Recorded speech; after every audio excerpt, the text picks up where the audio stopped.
In trying to create some logic to the sequence of panels on issues that are really international in character and global in character, I thought we should start with maybe the observation that Christopher Columbus and not Thomas Friedman was right. The world is round, not flat. And there are a whole array of interesting developments. Globalization is really a sequence of national stories played out on a larger stage. For those of you who wonder where the word globalization came from, for some of us in mid-career, the word had been internationalization. It was the international economy, and suddenly it became global. We went from the international world, which was really bipolar. It was not, I mean, that is, was Russia and the Soviet Union on the outside, North America and Europe, to a tripolar world, the Trilateral Commission. And really, with the rise of Japan, the word global really came with it. So, in fact, it was that national story in entering on the global stage that really, the world stage that changed the labeling. And the question is, what difference does that all make? And how do we create a sequence of conversations here today? Our focus in this panel is going to be both on the character of that globalization and the impact of the rise of a knowledge economy and the changing structures of power and politics on the university and the context the university operates in. We've already talked a bit about Africa. We've been talking about international dimensions. And when one focuses on the global, two important things stand out in the university context. One is really the rise of Asia, not just the emergence now of China and India, but also very powerfully the forgotten giant, which is Japan, which in real economic and technological terms remains the powerhouse, and the changing structures of power relations and ambition that that represents. And in the European side, the emergence of, we're at the 50th anniversary of CSHE and the 50th anniversary of the European Union at the same moment. The changing character of that project, of the European project, the effort to create a European community and identity, a research focus, and at the same time maintain national identities and national excellences and the reforms that are involved. So in that broader context, about a globalization context, we're going to follow the following pattern. The biographies of the people are actually in the materials that you have. So let me just say we're going to go in the following sequence. Professor Martin Kenny from Davis is going to give us a background about knowledge and patents in and the like in an emerging global economy to try and set the context in which the university is now operating. He will then stamp his foot and stalk out, refusing to take questions because he has to go teach at Davis this afternoon. So he'll leave here when he needs to leave without. Then we will turn to Professor Henry Etkovitz. We were practicing his name a bit earlier, who in fact will give us a view of the future of the university and the university of the future set in this global context. Then I will turn to Alison Bernstein, who from a philanthropist vantage will give us some musings and some ideas on choices that the universities need to make in the future and we need to make about universities. And then end with a Cal alum who left Cal and went down towards Stanford, but still lives in Berkeley and started a small computer company with some friends. And he will chat a bit with us about the wandering scholar in an internet age and what the meaning of all that is for the university. So with that, let me turn to Martin. We're going to try and keep each of the presentations at 12 to 15 minutes, and I'm sitting here at this spot so that I can actually pull on people and try and hold them within bounds. Okay, thank you very much. I'm going to talk a little bit about how entrepreneurship, venture capital, and patenting is starting to change in the global economy, because I think that these changes, if they continue upon the path that I'm going to give you some data points on, are going to change where American, where European, where the traditional centers of university excellence are I believe will change, or at least this will set the context for you to think about it. So thank you very much, Judd and John, for inviting me to speak. So this is just a picture of a small fishing village in China, Shenzhen. It's a little hard to see in 1985, 1995, and then 2000. It's the same picture taken at three different points in time, sort of showing you that there's been a little change in the global economy and where economic activity is. This is just a picture of the Infosys campus. This is not a very nice picture of a very beautiful campus that has about 10,000 Infosys employees. So what's the outline? I'm going to talk about patents. I'm going to talk about where is corporate R&D being done, where is venture capital investment being done, and then just a brief picture of India, which will give you an idea of where large amounts of think work are moving to. Okay, this is just USPTO data on patents. You can see the United States up there, about 85,000 patents per year. Not much change. This is on a log scale, so there has been some change. There below that is Japan, coming up in the 60s on a log scale again, and then leveling off in the 90s. Then you have below that Taiwan and Korea having their growth probably starting to level off. A little hard to say, but they look like they're leveling off. Mexico is down there at about 100, has stayed at 100 in patenting since 1963, no change. The Germans, the Europeans would all be up there between 10,000 and 100,000, basically no change. And the final lines down below are India and China, sort of starting to appear in the global patenting arena and moving up, taking a similar path to Japan, Taiwan, and Korea. So if we look at USPTO patents per 10,000 persons, Taiwan's 2.5, about like the United States, Korea a little lower, Japan 2.7, 2.8, and then we have India and China, 0.000. If this changes in any significant way over the same kind of time frame that we saw in Taiwan and Korea, they are going to be important patenters in the world economy. So where is R&D being done? I just took this from the Economist Intelligence Unit. This came out about 3 or 4 days ago, asking executives, 300 executives from global Fortune 1,000 firms. I got a response rate of about 30%. Which of the following countries would you choose as being best overall overseas locations for research and development? Don't select your own country. India is really big. Now that's, of course, the US is very India-oriented, but that just shows you China's next, and the rest of these countries are sort of not seen as significant now. Now, many of them already have the research units from the global multinationals, but just showing you where corporations are thinking about this. In which country is the highest proportion of your overseas R&D budget currently concentrated? United States of America, India, China. Now, these are very big countries, but this is a very big difference from 15 years ago. Extraordinarily large difference. And I'll talk a little bit more about India because India is really starting to play an important role in the global R&D environment. So, venture capital. We here are in the Valley, or not quite the Valley, but the Bay Area, are extraordinarily blessed with a lot of venture capital and a great deal of entrepreneurship. How is this changing over time? And what I have on the top is, these are all in billions of dollars, the 2005 investments. And you can see Silicon Valley, $7.7 billion. It is the largest concentration of venture capital investing in the world.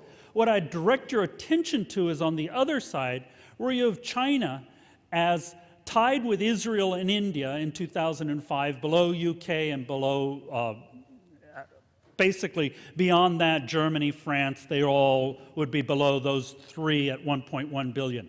What I'd like to direct your attention to is the newest 2006 data, which this is the US. I didn't break out Silicon Valley. Silicon Valley still would be 30 to 35 to 40% of US venture capital investing.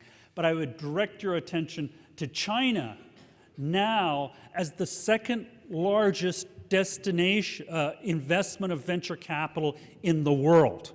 It's past the UK. India's below that, but coming up. Then there's UK and Israel. It's quite likely that the Chinese numbers will continue to grow, and very soon we'll see the Indian numbers, given the trajectory of investment of venture capital in India, which is really only about 2 years old. The trajectory will take them above Israel and the UK within 2 years, most likely, unless, of course, we have economic catastrophe or something. But given the trends, given the sort of startups you're seeing, that's what's happening. That's telling us, in a sense, that venture capitalists, these people who invest in new firms, are starting to see new opportunities. 80% of the Chinese venture capital investment is from international firms, many of them from the Valley. Now, we could talk a little bit more if we have time about what is the exact nature of what's being invested in China and in India, but this is a redirection of where this kind of investment activity is going to occur. Okay, this is a little bit hard to see.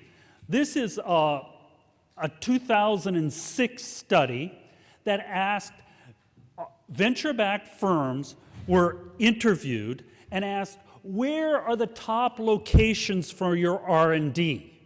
Okay, where are you doing R&D? So this is the sons of today, or the sons of today, or the Googles of today. And what you see is the US companies in research and development and engineering. The blue is India. Okay.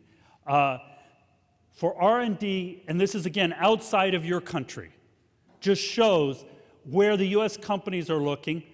The European companies are a little bit different, looking at Eastern Europe for their R&D and their engineering. But again, India, very powerful. If you look at manufacturing, that's the yellow line. That's exactly what you'd expect, China. The APAC, Asia Pacific, again, India is very high. And the other Americas, that would be Canada in essence. What this shows, again, is where are venture capital-backed firms starting to do their R&D. And this is becoming a very common phenomenon.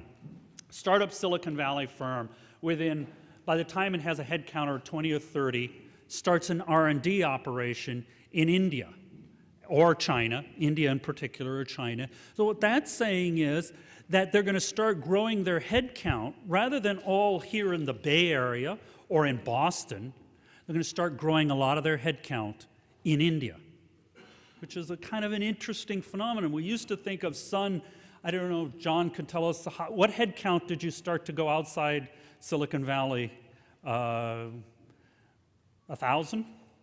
We're now 35,000, so we probably were at about 1,000 before we began to hire in China and India. Yeah.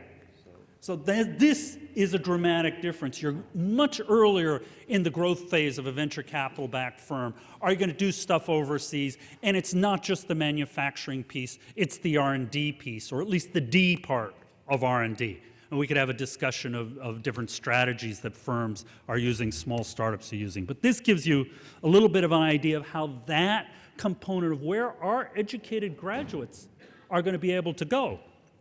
Okay. This is a visual representation of the Indian service provision sector. This is all services, R&D and everything, in 1995. Now, I have a whole bunch of snapshots. This is a stylized depiction, but I just would like to skip to today, right? Indian headcount in services and in R&D services in India is growing between 35 to 40% a year. Now, we know that can't grow that way forever, but clearly, for the next 2 or 3 years, that seems pretty reasonable. All I would direct your attention to is this is a value added on one axis, number of employees, so the size on the other axis, and the types of different activities on the Z axis, okay? And what you see is a proliferation of activities, and we all know this from finance, et cetera, medical, or maybe you don't know it. If you don't, I'm happy to send you a paper that analyzes this in greater detail. But you have IC chip design, packaged software, R&D, high value added activities now being done in India. P&L for PageMaker, for Adobe, the P&L profit and loss responsibility is now located in India. It's not located in San Jose, it's located in India. So you're starting to see India taking larger and larger pieces of the value-added pie. And I just use India. Russia would be another example, Eastern Europe, China, but India is really the iconic and largest of these.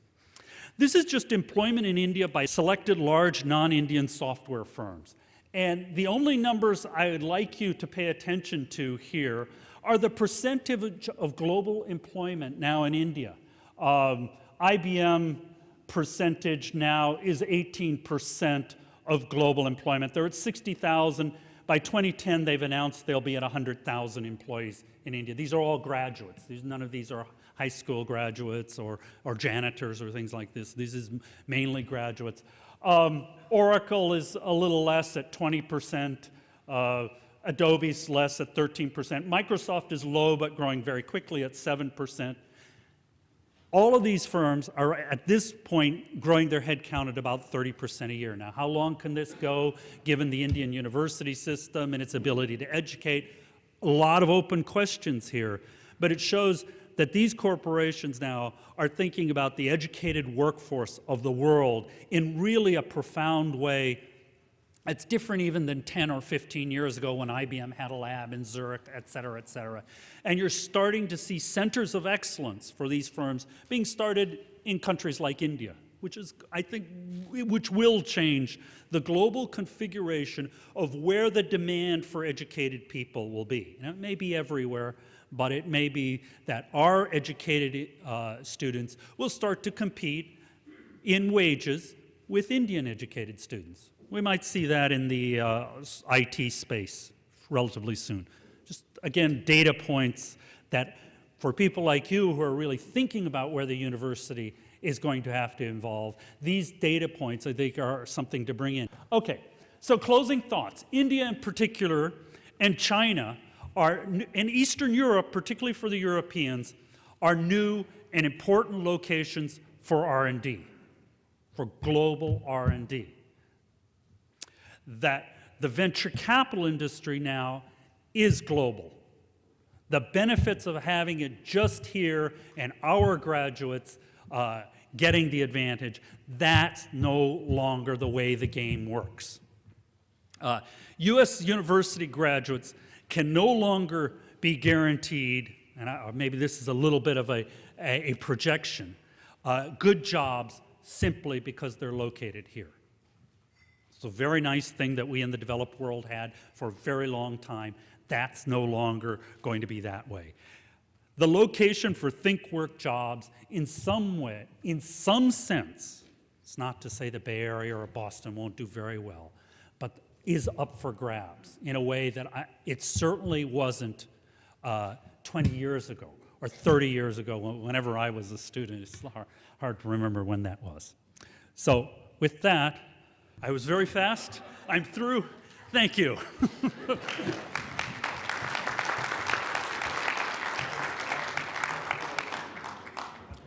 My title is the Future of the University and the University of the Future. And basically, taking off from some of the data points that Martin mentioned.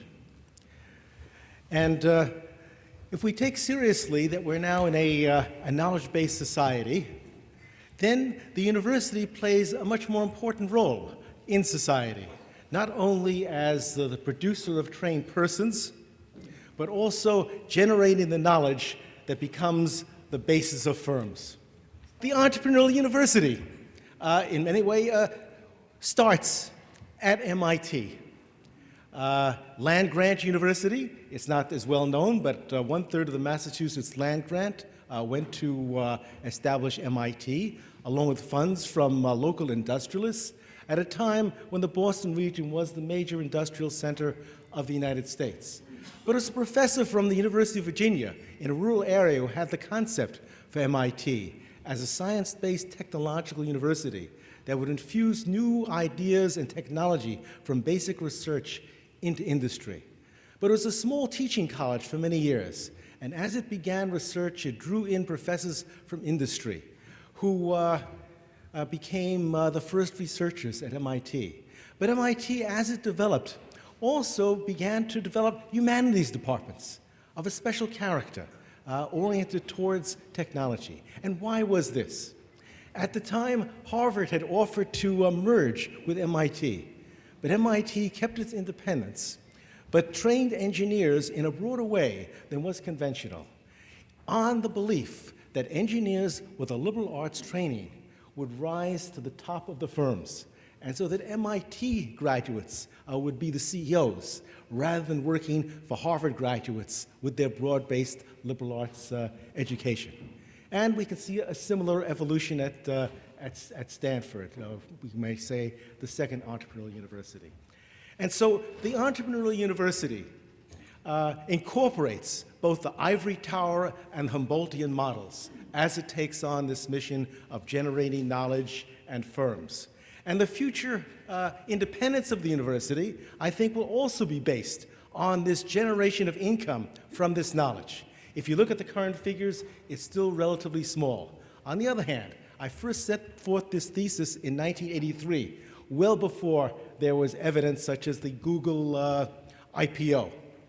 And I spent a half year in the OTL at Stanford when it was announced that the IPO had taken place and Stanford would get $200 million or $300 million from this.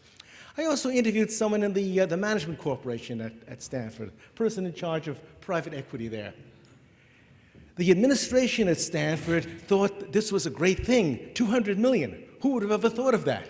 When Stanford changed its policies from strict conflict of interest avoidance of taking equity, they put it all into a fund to support graduate students. Who could disagree with that? Mother and apple pie. But $200 million, well, I'm afraid the graduate students are never going to see all of that. President Hennessy has visions of new buildings, new research programs. But private equity side of Stanford thought it was a failure. A failure, $200 million. Looking at it from their point of view, it should have been a few billion. Because after all, look at the size of the IPO. $200 million is a minute percentage of that. And so in the negotiation with the venture capital industry on Stand Hill Road, they worked out a new formula in which Stanford in the future would increase its percentage of ownership of startups coming out from Stanford. Stanford, in effect, will become a venture capitalist, making an investment in any firm that OTL decides is worthy of pursuing a license for. And on that basis, it will increase the generation of income. You may say it doesn't need more income, it's collecting so much from its alumni, but for academics, and especially academic scientists, there is never such thing as too much income. Everyone always feels poor, no matter how much they have, because the competition increases not only from this country, but from elsewhere. And the Entrepreneurial University is generated out of the very nature of the development of the research university in the United States. Because when we imported the research ideal from Germany, we also imported the idea of the research institute. But in this country, in the mid-19th century, there weren't the resources to pay for an institute. So Eben Horsford, chemist at Harvard, he got enough money to build the building, but not enough to heat it, let alone pay the assistants. And so research started by collecting a small amount of money from the university, from private donors, then the foundations in the late 19th and early 20th century, and then the great transformation of World War II, when universities in the Depression refused to take money from government because they feared that control would come. But during the Second World War, when academics proposed the government agencies like OSRD that gave out money, they realized money from the government would be okay if they controlled the distribution. And so the whole peer review system was invented. But what was built up within the universities was entrepreneurial academics to go out and catch these funds from various sources.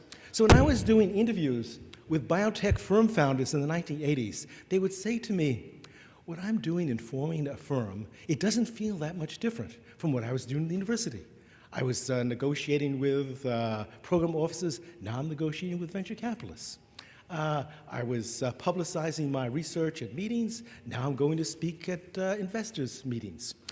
It really feels that when I was in the university, I was really operating a small firm. That's why there wasn't such a gap or distance between the professor in the university and moving outside. And it's also why, contrary to expectations, very few faculty members left the university. They knew that within the university, it would be the source of their second, third, and fourth firms from working with students. And that also is my basic premise as to why students are the competitive advantage of the university. Among all other institutions that produce knowledge, whether it be an R&D unit of a firm or a government research institute, they all tend to ossify and slow down because unless they're growing rapidly, new people don't come in. And so, like in the old Soviet research institutes, they're doing very good work over a 30-year period, but it gets narrower and narrower. New ideas will come out of the universities because we have the flow-through of students. They come in with new ideas, we keep them for a while, we may want to keep them longer, but we have to graduate them. That is why the university is the key institution of a knowledge-based society. And that is why where the R&D units of multinational corporations are located is not very significant, except we see that they're increasingly located in science parks near universities as intelligence units. That's really what they're there for. And to form collaborations, keep an eye on the startups, because after all, how can they really tell as a large firm which is going to be the right one? So even though OTL spends a lot of time marketing, is what they call it, they really delay the startup for about a half year's time until they've gone through all the possibilities. And they usually find out that no large firm is going to license from them. And so eventually, a license to the faculty member or graduate student who's interested in forming the firm. But even at Stanford, the proportion of faculty and students that actually want to go ahead and form a firm is relatively small. And so the US model of Entrepreneurial University is a narrow and limited one. And there are other alternatives to this. And so there is developing an Entrepreneurial University model in Europe, which is not based on the faculty member, but rather is based on the student. Because the European professor, well, I'm now one, but one is not expected to be an entrepreneur, although it's coming a bit. But the funds are expected to come as a matter of right, connected to the job. Block funding is still the basic source of funding in the UK. So if you want entrepreneurship, which we increasingly do in Europe, we do it by training students as entrepreneurs. In programs such as at Chalmers in Sweden, we take a group of students in with their proposal for a company. We put them through this process of incubation and entrepreneurial training. Some come out with actual companies. Others come out with the experience, which they may use later.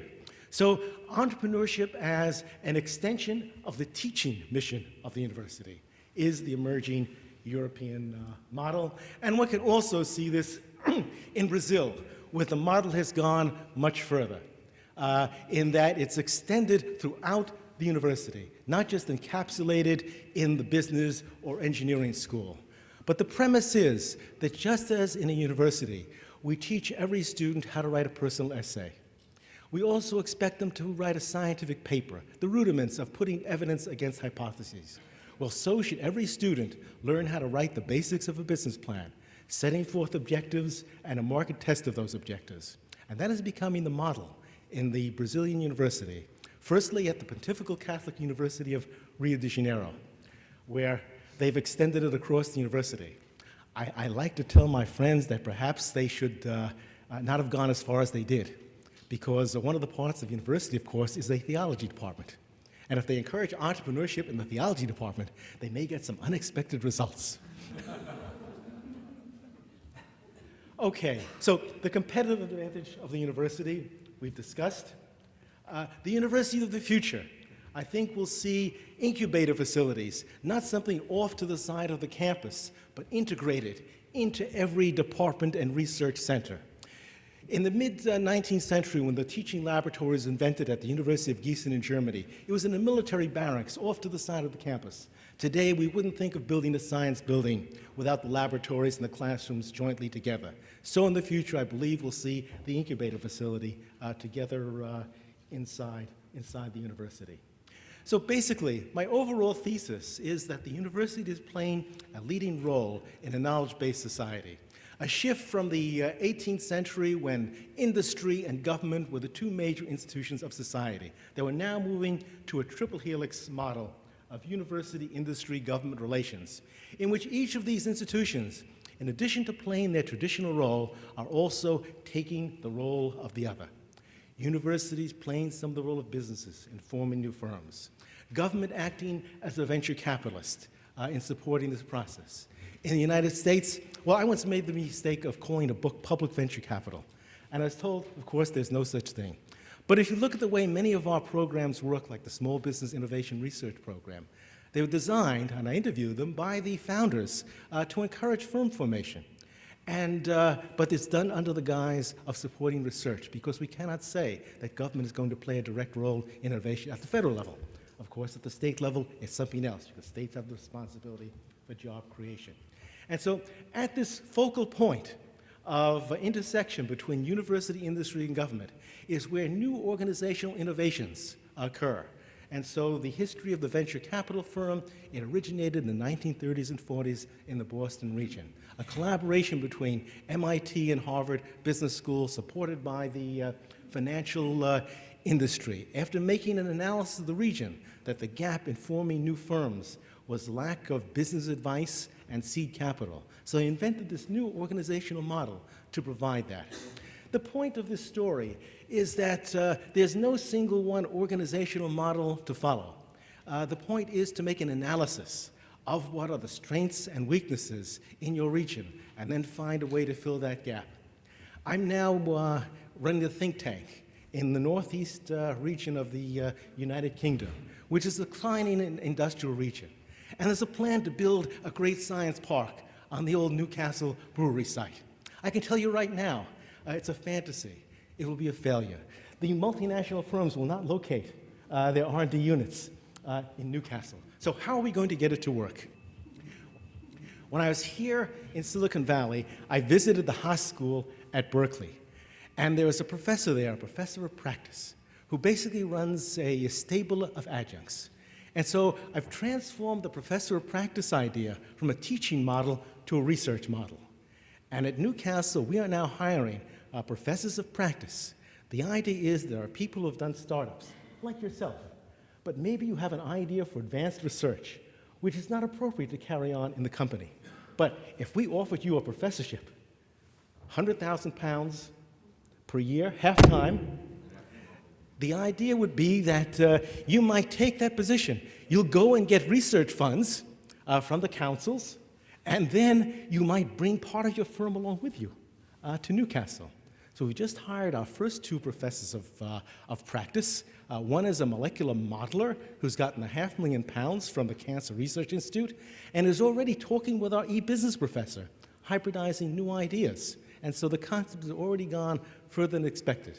The key issue in the UK will be that everything is done on a small scale. It's thought that if you have 4 professors of practice, well, that's fine, but it needs to be scaled up to 40.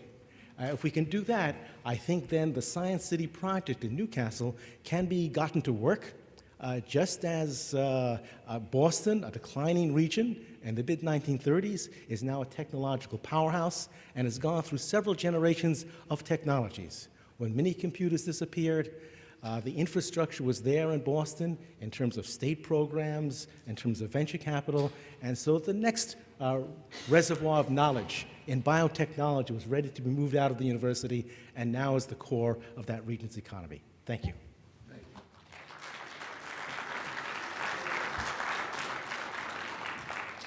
Well, we began with a look at the global economy, in which Martin concluded by saying location was up for grabs in this knowledge-based economy.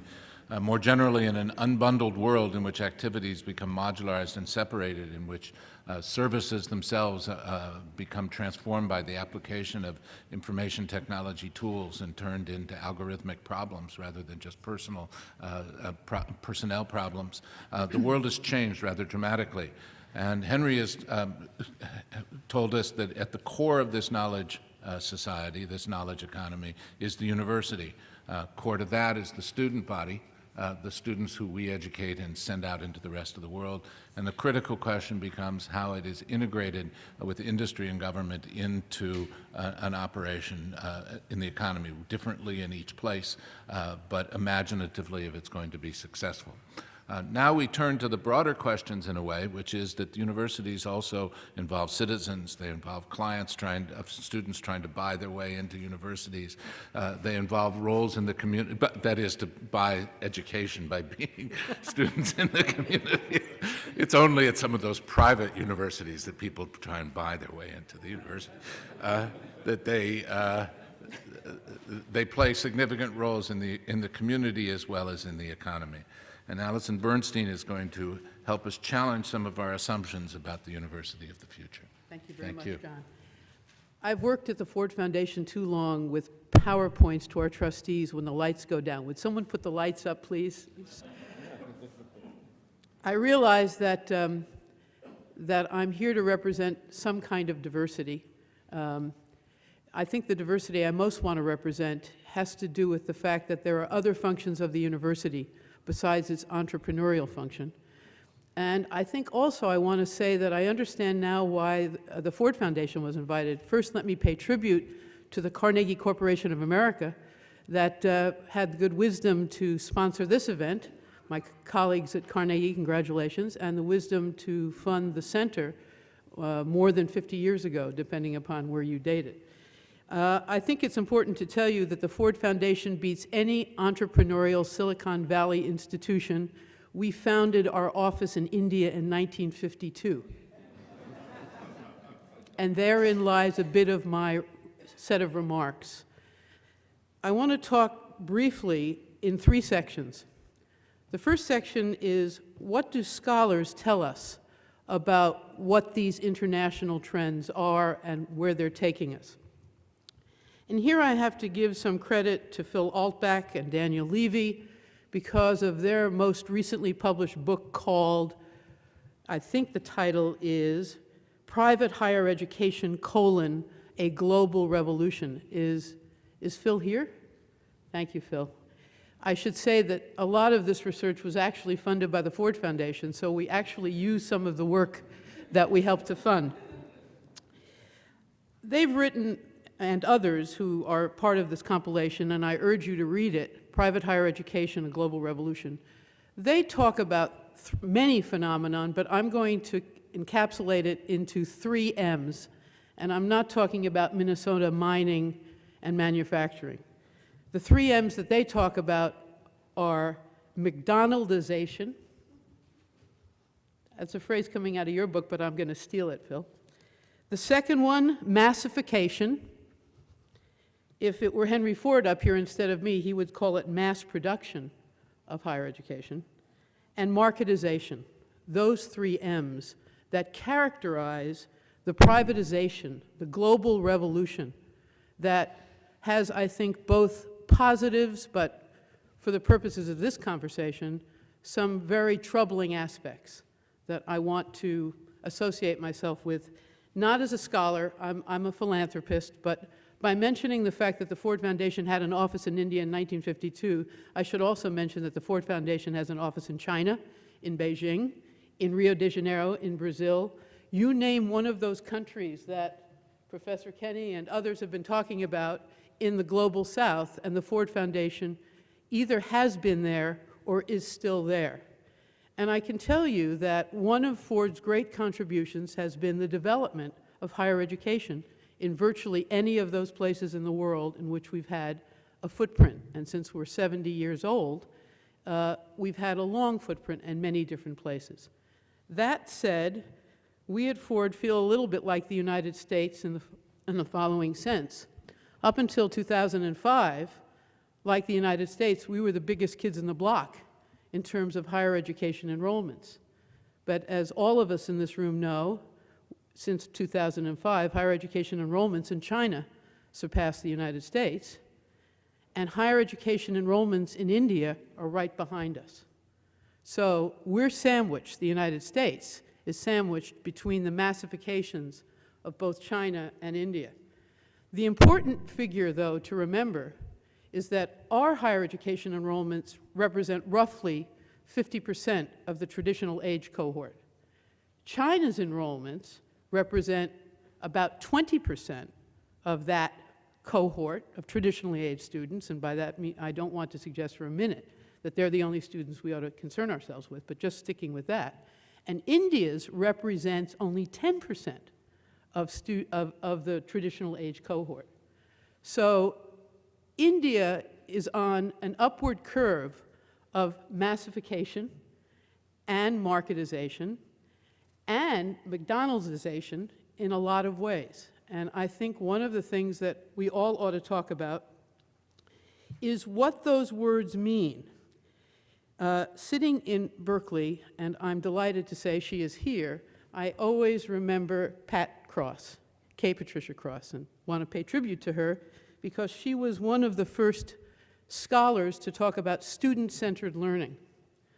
One of my fears at the moment around the 3 M's is that there's been a perversion, and I'm going to use that word, a perversion of student-centered learning to suggest that the only way we need to think about students is as consumers,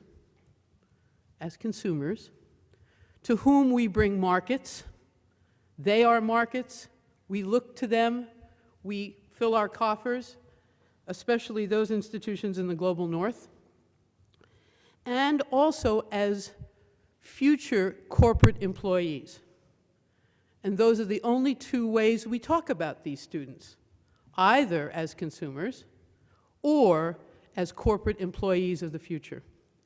I'd like to suggest that there's a third C, M's and C's, and the third C is students as citizens, and that we do higher education a terrible disservice if we don't think about students as citizens in democratic societies or societies moving in a democratic, enhanced manner. So let me just get to this privatization question and unpack it a little bit. Phil and Daniel were not as critical as I'm going to be for the purposes of this comment, but I have 3 questions of privatization. The first, there's no real distinction that I've been able to get from the researchers between private higher education outside the US and Western Europe that is profit-making or nonprofit. I think we need to understand that distinction. Is it a distinction with a difference? Does it make any difference? You know, in the Philippines, higher education institutions are part of the stock market. So privatization can be either for-profit or nonprofit. In the United States, for 3 centuries, private universities were nonprofit for the most part. Now we have the University of Phoenix and others, which are private universities that are profit-making. So a question for the researchers, help us understand what this privatization is all about. Because I fear it's all about finding markets and exploiting them. By the way, I have not yet run across, in my work at the Ford Foundation, an institution from the global south that is colonizing American students and American markets. So for me, the topic of globalization is, I think, one to question. It feels more like colonization and less like globalization. Second point I would ask of this privatization phenomenon, which I believe is a phenomenon, is the access question. What kinds of students are attending these institutions? Now, in Brazil, where we also have an office, there's been some research to suggest that these institutions not only are out there, either local or indigenous or coming from other parts of the world, but they're out there and they're especially exploiting the poorest students. I'd like to understand the socioeconomic categories of the students who are going into private higher education in the rest of the world. And if there is data that suggests that it actually is costing those students more than if the universities, which are public, were more willing and more able to develop alternative systems of, in fact, enrollment and retention, that would interest me as well. And last but not least, what is this privatization doing to gender inequalities? There has been some interesting research that suggests that in the Middle East and in parts of Asia, a number of universities are becoming women-only universities. And one wants to ask the question, isn't that a good phenomenon? Well, yes, if it's giving access to women for the first time, but yes, with a question mark, namely, access to what kinds of careers? Are we still in a sex stereotyped career pattern when those women who are needed to be teachers or social workers or nurses? So for me, this privatization question needs to be very much unpacked. That's the first part of my remarks. Second part. Well, I work at the Ford Foundation, so I'm a philanthropist, and I need to tell you what we do about this phenomenon of globalization and the trend. And I'm going to give you 3 quick examples, and then I'll be glad to answer any questions that you might have in the Q&A. The first example is that not long ago, actually after 2000, when our finances were doing rather well, we discovered that we could make an important contribution by creating a completely portable fellowship for postgraduate study for students who have the baccalaureate from institutions in the countries in which we work. And we created something called the International Fellowships Program with $280 million. And we've just added more money to this program, and it's characterized by 3 phenomena. One is complete portability. It's not like the Fulbrights. And it's not like the Gates's fellowships that go straight to Cambridge. Complete portability, in my judgment, recognizes that higher education around the world can serve these students. They need not only come to the United States. The second part of this program is that it isn't for PhD study, though students can begin their PhD studies. It's for interdisciplinary study in the fields where their countries and their societies have the greatest need. So it might be around the environment. It might be around human rights. It could be around education itself. But the idea is not to fit into any particular academic disciplinary box per se. And the last thing about the fellowships, and this for me is the most important, it is for students coming from groups which have been historically underrepresented in the higher education systems of their countries. So let me give you an example. In Mexico, the International Fellowships Program is focused almost exclusively on indigenous peoples. True also in Peru. In Brazil, Afro-Brazilians. So around the world. In Russia, interestingly enough, you have to come from a city outside of Moscow and St. Petersburg. Okay, so it's not just about racial identity or ethnic identity. It has to do with whether or not your region or the people that you have over the years been a part of have been underrepresented. Second point about our work internationally has to do with a program called Pathways. And this is an effort to accompany this fellowships program with institutional transformation around populations that have been poorly served. And the last one, which I think you probably heard a little bit about last night because Narciso Martos from Carnegie is involved, there are 6 foundations that are doing a partnership for African higher education. We're together spending $200 million. And I think it's fair to say that this partnership goes from making broadband accessible, so there is a technology fix that we're interested in, to also enhancing the roles and access for women in Africa to university-based education. Let me end quickly now by saying, what is my worry? And the worry I have can be, if you will, summarized by saying citizenship. What is the role of universities of the future in educating people to be informed citizens of their respective societies and to have some informed knowledge of the world? A few of those topics lend themselves to particular activities that I want to put on the table. The first is, if universities, business, and government get more closely aligned, what does that do to academic freedom and to the role of the university as the challenger of the status quo, not just the participant in either governmental or business-designed agendas? Secondly, the question of participatory governance. How do universities make their decisions, and will the university of the future be as careful as it needs to be about the role of the faculty? I worry about that given the, let's call it, more logical but also problematic liaisons between government, business, and academia. Let me end then with an anecdote. Not long ago, I spent an entire Saturday from morning till midnight seeing the play, The Coast of Utopia, which is a play by the British author Tom Stoppard, but he's actually Czechoslovakian. So he's a Czech by way of Britain, and now it's playing in New York.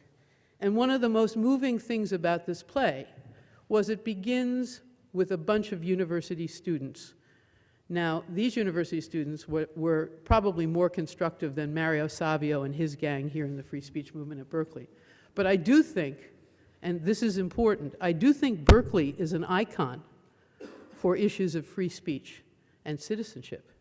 And it does strike me that the role of the university in helping people not just to be consumers or corporate employees, but also imaginers of a different kind of future, cannot be lost, need not be lost in the university of the future. But I worry that we're paying too much attention to some of those other functions and not enough to the function of providing societies with informed, democratically leaning citizens. So I will leave you with a French feminist quote: "I hope the future is not what it was." Thank you.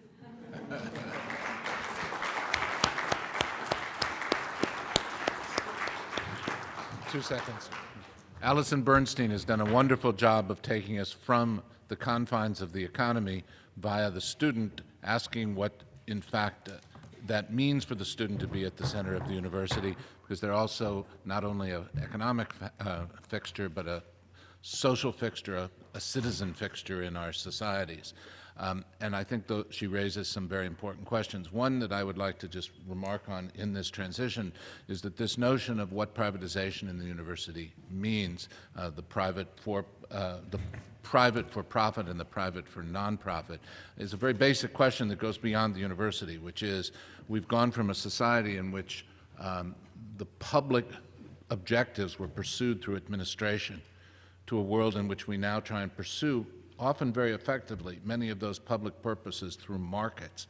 And therefore the question becomes, under what circumstances are administrations abusive, under what circumstances are markets abusive, and in what ways can one in fact effectively use markets as mechanisms of accomplishing public purposes? I think the question is very basic, and I think it's really part of the shift from the 19th to the 21st century. Agreed. It's not just about higher education alone, obviously. Obviously. But that was your lead into the subject. Now I want to turn to John Gage, who will give us the view of the wandering scholar. Well, thank you. I wanted to comment. I probably should begin with a quotation from a professor of physics who stood on the Sproul Hall steps and said, "You know, I don't think that we should regard students, as Alison said, as simply in a pathway to employment by a corporation." That was the "do not fold, bend, spindle, or mutilate" speech by Mario Savio, who took to account the views of education promulgated in the 60s, characterized by many as instrumental. We're going to create in you carrier of knowledge, but technical knowledge, into companies. Well, I'm an example of what Mario Savio said we shouldn't be doing. In some sense, I went to Berkeley and with some Berkeley students started a computer company. We started it in 1982, 20 years after the 60s. And in doing that, we drew upon, in 1982, global resources. And when we started, as it turned out, the 4 major founders of Sun unfortunately named a company. As it turned out by accident, we utilized technologies built at Stanford for the Stanford University Network, so the acronym from Stanford maintained, even though all the heart and soul of what we do came from Berkeley. So our simple analysis at the time was, how do you raise money for a company? Berkeley University Network, Bun Microsystems, didn't have a lot of appeal, so we named it after Stanford. So that's, now, when you think about that time, the 60s to the 80s, the time of all of this Silicon Valley investment, which yielded a lot of money, remember there's always a 20, 30, 40-year time lag in this.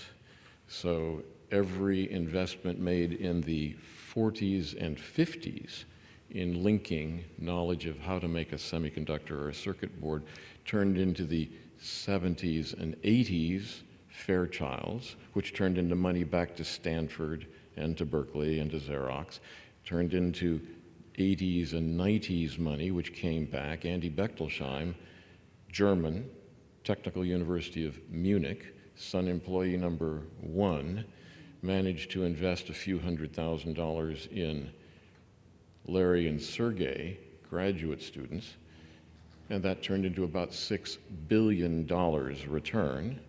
So this constant cycling of knowledge acquaintanceship that has yielded this productive environment we call Silicon Valley Stanford Berkeley, or Berkeley Stanford University, you know, the nexus we're in this very fortunate part of the world is now moving. So that's what I wanted to talk a little bit about. And you saw the numbers that Martin put up. I can amplify them a little bit. But we're watching for the next 20 years quite a change. And so at the same time that the 6 foundation Frontiers in Africa consortium with $20 million meeting in Cape Town in November went through with 21 vice chancellors of the African universities, how important it was to link them together simply so they could exchange information, put them on the internet, something we take for granted. Those vice chancellors had been fighting hand to mouth for money in Mozambique, Moi University, Nairobi University, each of the universities, just to keep it together. The thought that you could have high bandwidth links that would enable classes, information, journal access, all of the components of collaborative research enabled by a high-speed interconnection, they just weren't, it wasn't on their radar, as Alison, it's fair to say, it just wasn't on their priority list in some way. They were attempting, but it changed because of that meeting brought together by the 6 foundations. But the money, there's no money. So in contrast, think of China. At this moment, the only 400 universities in China, the only pure, this is a little weird, Internet Protocol version 6, which is the new way that internet packets are addressed. Every end device has a unique address.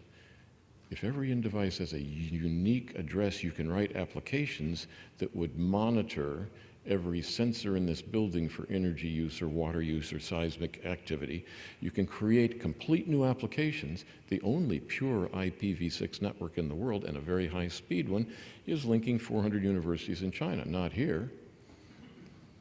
So now, of course, the government loves the network in which every endpoint in the network is identified uniquely. Ah, this is good. Ah, we now know.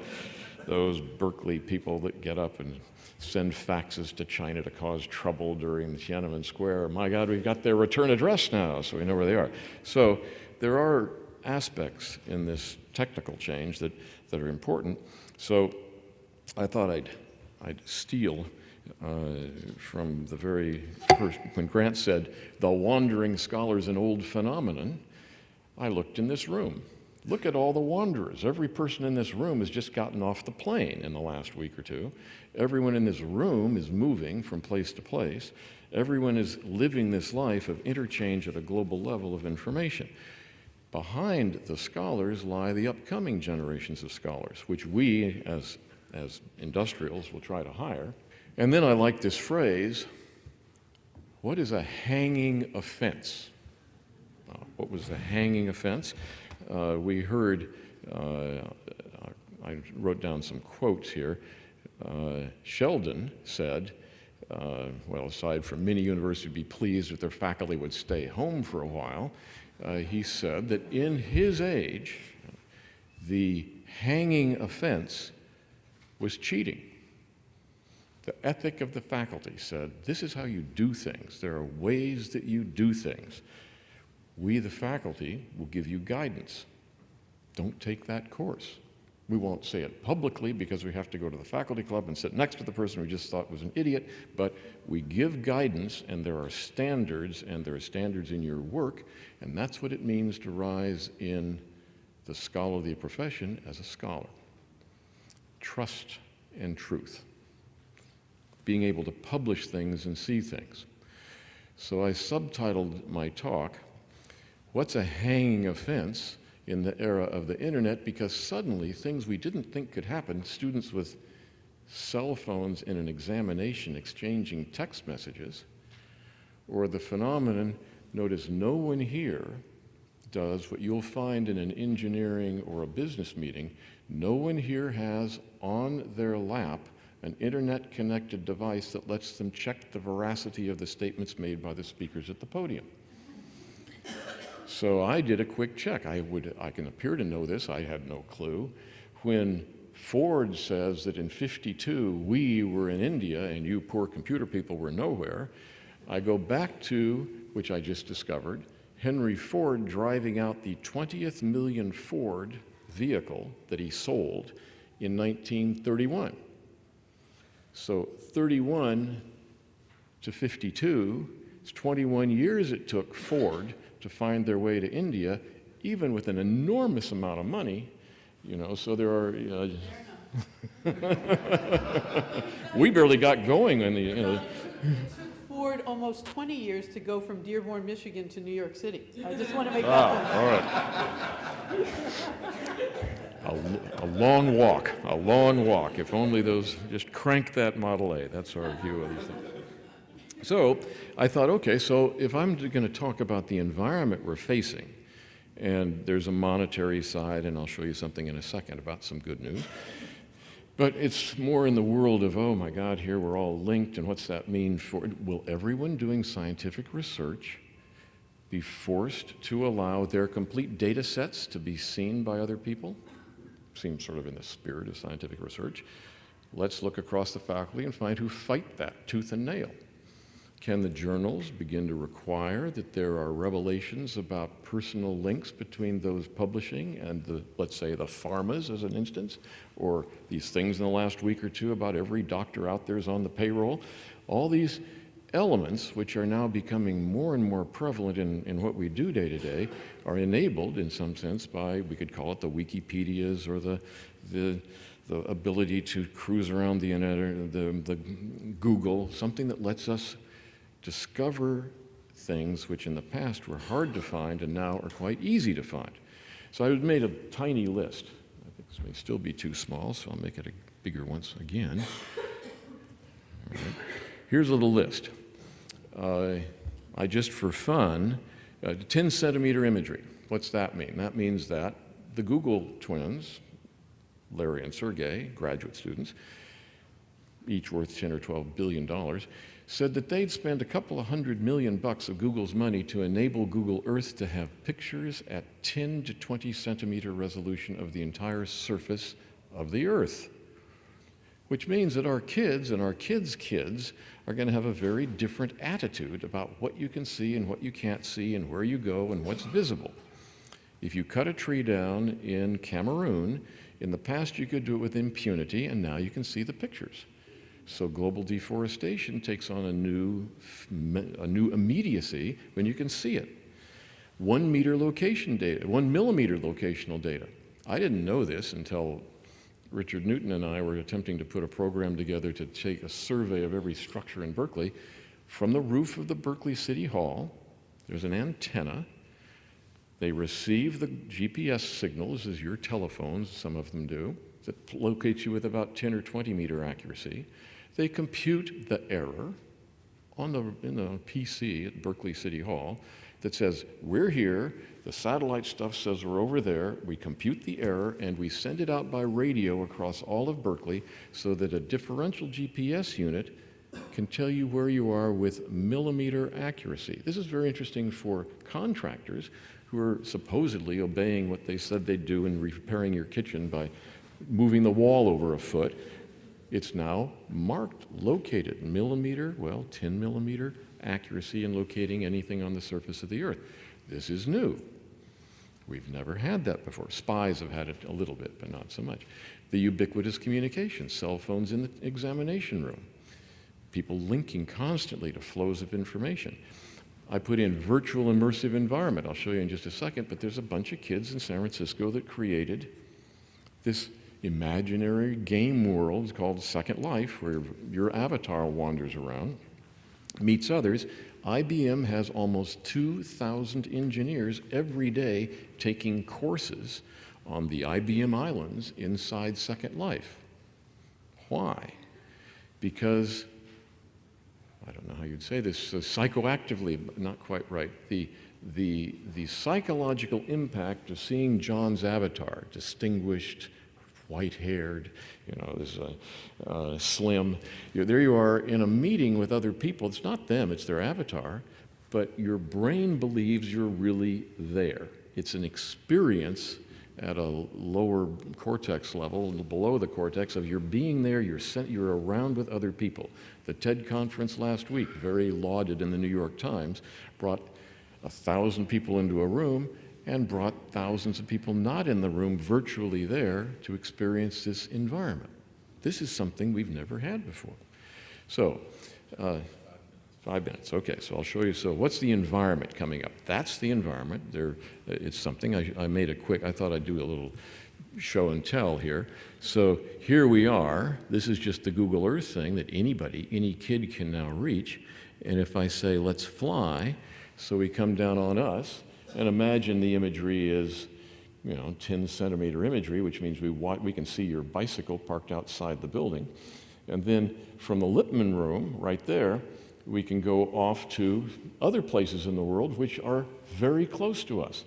And for an example, I decided to go from here to a long view out from, as we see from the balcony here, and then let's just head over to Nicasio to Mozambique. Why don't we go to Mozambique? Let's come down. I'm a little wrong on where the university is, but there we're in Maputo, and I can go down in the same ease and have a sense. I can zoom down on bicycles on the campus. And now I've discovered that what I ought to really pay attention to, I'm wrong, aren't I, about where the university is? I think I'm a little wrong, but you'll tell me. You'll get me the right act. So, but there we are, we zoom down, and now I've discovered that I really need to pay attention to a place I'd never thought much about, but with a 100,000-pound offer, I think we ought to spend some time in Newcastle, don't you? So, where's my office? These kinds of things are, this is interesting because suddenly, there's a little project. Let's attempt to make this individual to individual feeling stronger. Let's go put a dot on the map, meter accurate, centimeter accurate, meter accurate, for every one of the 3 million schools in the world. Not hard. 2 grad students could do it in a week, roughly, just find a clump of buildings, probably an elementary school, put it up. Take the official numbers, they're all wrong. I did it for California. The state has no clue. Well, it's a longer story, but... That's a full statement. Just stop, okay. So this stuff is in the future university. Because research, anybody doing data set acquisition without adding spatial coordinates to the location of the sensors, not going to happen anymore. Everything's going to be spatially centered. We're going to be able to do that. As a result of a number of academy studies, this is rising above the gathering storm, a number of others. Yesterday, it turns out that the Democrats are saying that they're going to try to jump up investment, and here's the language, sense of the House, funding, nation continuing to be world leader, interesting, in innovation, education, innovation again, wow, this is a hastily put together document. Budget resolution, $450 million above President's requested level for 2008 and subsequent. It goes on about energy and employment and education, our greatest resource for innovations in the classrooms. So here, number 3 in the let's get on with it part of this report says let's get 100,000 new scientists, engineers, and mathematicians, and let's pay the teachers and get them into the K-12s and get, so it goes on, and there's a long document behind this. So this is up for battle in the next couple of days. Overall, the proposal coming in in Washington is to really significantly increase investment with this drumbeat of, if we don't, the innovation goes away, and the venture capitalists and the Silicon Valley guys and all this will continue to move overseas. So, what's the truth in that? Well, there is some truth in that. I just went through the budget figures for us. We have about 400 engineers and another 1,000 people in Bangalore. We're going to move it up to 1,200 in the research lab in Bangalore. We have about 500 engineers, research engineers in Beijing. We're going to move it to about 1,500. We're not going to increase the research facilities in either Cambridge or in Massachusetts or in the Bay Area. Why? It's really expensive. And so everybody's moving anyway, just as a data point. We've said to every employee, 35,000 of them at Sun, you now all live virtually. You're on the net, you're working, you can be anywhere you want to work. Why don't you go live in Beijing? You'll keep your US salary for a year. We'll get a little antsy if you try to stay much longer than that, and at which point we will decline your salary way, way down to the Chinese level.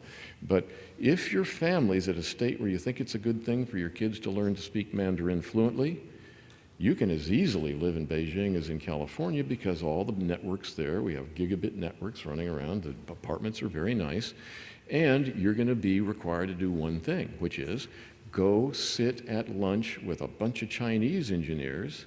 Remember, there are more English speakers in China than there are in the US and England and all combined. Australia, throw in Australia, because people study English, but they don't speak it. They can read, but they can't speak. So that's the price for a Sun employee going to live in Beijing, is you must speak. So we're building an environment for higher education that's a mixture of human beings getting across the network into collaborative environments where your work can be shared and you can learn to deal with people. We've always learned in all of this, unless you go have lunch with somebody, you don't know their sense of humor. So John's going to throw me off the stage in a second, but I know he's joking. So we're going to, so. We're actually past the stop point. Okay, well then all right, I'll do 2 minutes and I'll stop, I promise. So lurking in this are the movements at Berkeley or at MIT or at the IITs or at Tsinghua. How do the elite universities of the world, the research universities, the generators of the most talented people, and from our point of view, a big company, we're a pretty big company, you have this, you need one smart person, a Bill Joy, say, and then around them you need 100 or maybe 1,000 people to answer the phone and keep the lights on. But the one person establishes a field that really changes things. And they're usually a pain in the ass, and you have to get a lot of people to deal with them and so forth. But that significant innovation, Joy at the moment's working on desalination. If you could imagine a breakthrough in desalination, think of the transformation in the next 25 years as global warming begins to cause mosquitoes to come and crops to die and so forth. We have these issues about where are we going to find the money and how are we going to find the alliance. The British Petroleum deal here, well, the academic Senate meeting seemed moderately quiet about the whole thing, but I think they're in for $500 million. There are a lot of others that are out there attempting to find places. Think of it, Chevron, just 3 weeks ago, the funders of all the fake science, anti-global warming think tanks, got up and said, we're actually changing our mind here. We've got to find some money to put into at least amelioration of the bad stuff coming. So this these issues with billions at Qatar, billions in Dubai, and their desire to create institutions that we think should be supported, we've got to find out how we deal with that. Back to the issue of the ethics that Carl brought up. The faculty's in charge. The faculty reviews those that would like to join the faculty to see if they have the ethical and scholarly capabilities. And if they pass the bar, then how do they influence that tiny community to push these standards out into this expanding, suddenly shrunken, connected world? So with that, I was going to show you one last thing, and then I promise I'll stop. And here it is. Where is it? This is a way that I have found extraordinary. This is about 3 days old, so you'll have to, there we go. And then we do this. I was going to show you that Glendale Community College thinks that Berkeley has a language requirement for chemistry. Remember when it was German? Everyone had to have German. Sorry, that's 30, 50 years ago. So what I want to show you is this. Two things. One, Wikipedia list. What languages are there that people do things in? And this is the list in order. There's the big ones. So they're the big ones. English, 1,000,007 articles in Wikipedia. German second at 562. French is bringing up 466. Polish is 362. And it goes on. And when you look at the list of what they are, oops, it goes down like this. The first African language, here's the ordering. English, German, French, bringing up number 23 is Hebrew, bringing up number 34 is Telugu, coming down here. We haven't hit an African language yet. We keep going down here, Latin, Sicilian in at 61, and Marathi, we're keeping going.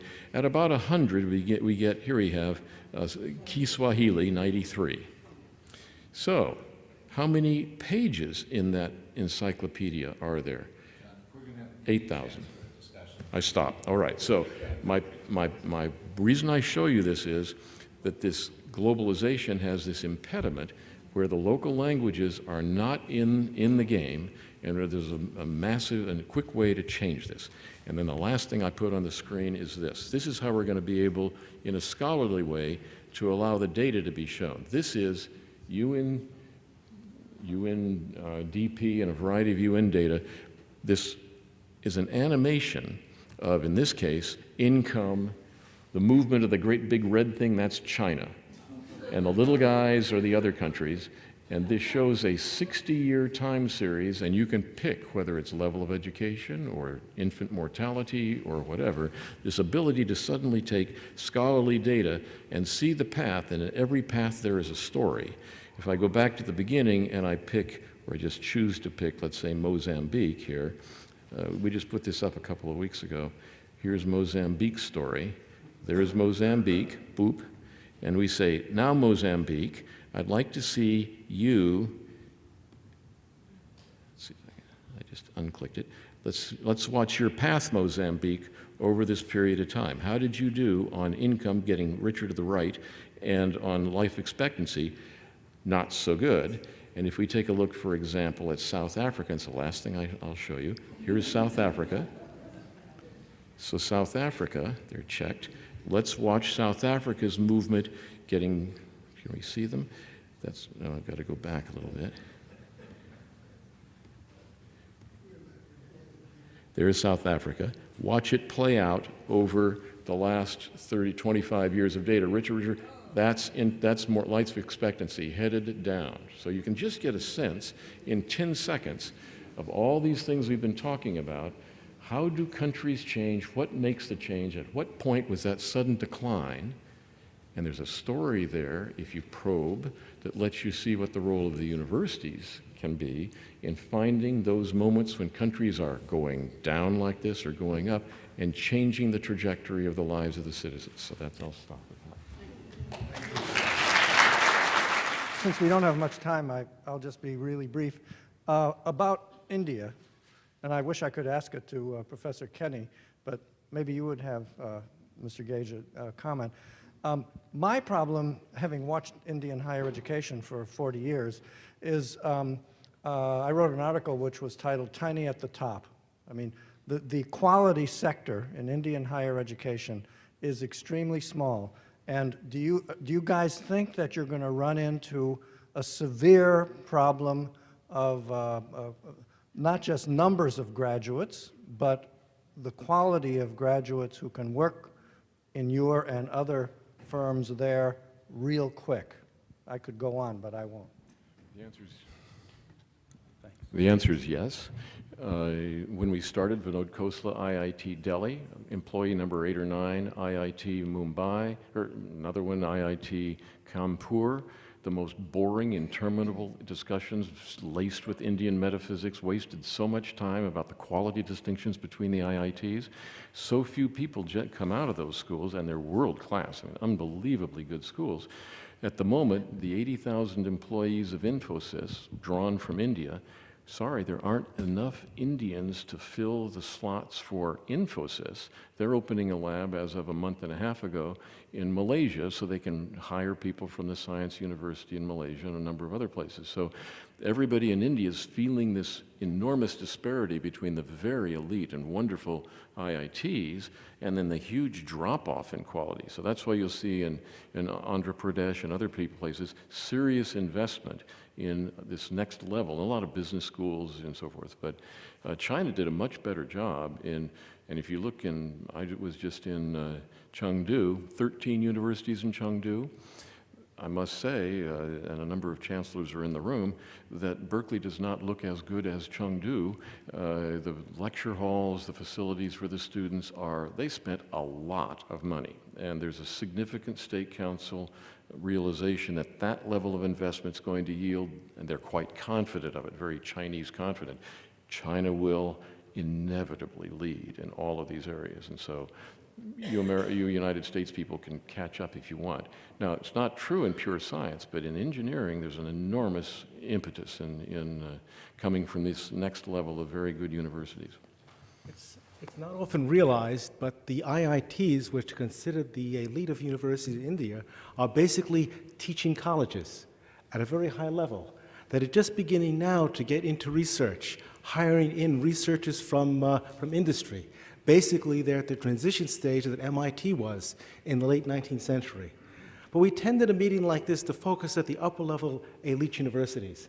I think it's very important to look at this question of why are these private for-profit universities appearing in such numbers all across the developing world, from Mexico to India and elsewhere.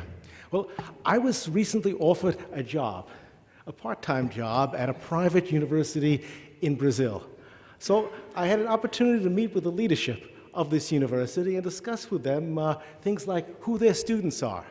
In Brazil, the elite go to public universities. The people lower down go to the state universities, and then at the bottom, from the favelas, coming out of the slums, you go to the private universities. And the private universities the for-profit privates play a very significant role in getting people the first rung out of poverty. And they specifically realize that this is their mission. So they tend to focus on computer science, business, but also in new innovative areas like in agriculture. They have a concept of this particular university, which is near one of the huge favelas, of giving students a training and you send them out with what they call business in a box. That is the elements of a business in a particular technical area developed in the university that you can train large numbers of students in. So they are playing the role that the community colleges traditionally played in California, but with a difference. The community colleges like De Anza trained the huge numbers of programmers that make Silicon Valley work. The bottom end. You couldn't have had that huge increase in programming without training everyone from PhDs to high school dropouts. The private universities in the developing world are playing a similar role to community colleges in the United States, and therefore, I would argue should be supported and encouraged rather than downgraded and denigrated. Just to make life a little more interesting, I would say one of the problems with that model is that the public universities, which are heavily subsidized, are serving the wealthiest students. That's certainly true in Brazil. And therefore, as a matter of public policy, it shouldn't be the case that the poorest students have to pay the most to get that kind of education. The difference between those private universities in Brazil and Foothill de Anza is at least Foothill de Anza doesn't charge the level of tuition that the private universities are charging. So I don't think I think it's a useful comparison in terms of the training. I don't think it's a useful comparison in terms of social policy. We're done. Thank you very much to our panelists.